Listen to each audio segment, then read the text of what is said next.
আসসালামু আলাইকুম। কেমন আছেন সবাই? আশা করি সবাই অনেক, অনেক ভালো আছেন। আজকে খুব সকাল, সকাল ঘুম থেকে উঠে পড়লাম। কারণ আজকে আমি শাপলা বিলে ঘুরতে যাব। আর শাপলা ফুল যেহেতু সূর্য ওঠার সাথে, সাথে চুপচে যায়, তাই খুব সকাল, সকাল যেতে হয়। তাই আমিও খুব সকাল, সকাল রেডি হয়ে গেলাম। ফাইনালি গাইস শাপলা বিলে চলে আসলাম।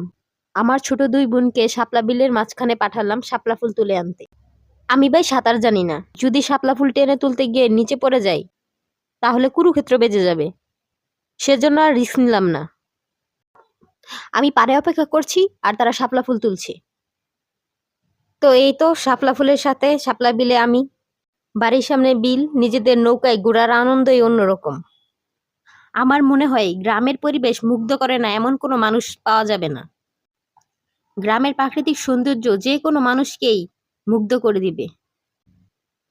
আর এই বর্ষার সিজনে যারা এখনো শাপলা বিলে ঘোরেন নাই, তাদেরকে বলবো মনকে ভালো রাখতে হলেও একবার শাপলা বিলে ঘুরে যান।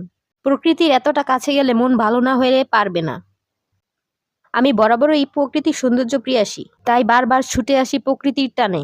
আর আমার এত সুন্দর সুন্দর ছবি ও ভিডিওগুলো করে দিয়েছিল আমার মেজো বোন তিশা। ক্যামেরাম্যানের সাথে একটু খুনসুটি করে বিদায় নিচ্ছি। সবাই ভালো থাকবেন, সুস্থ থাকবেন। আল্লাহ হাফেজ।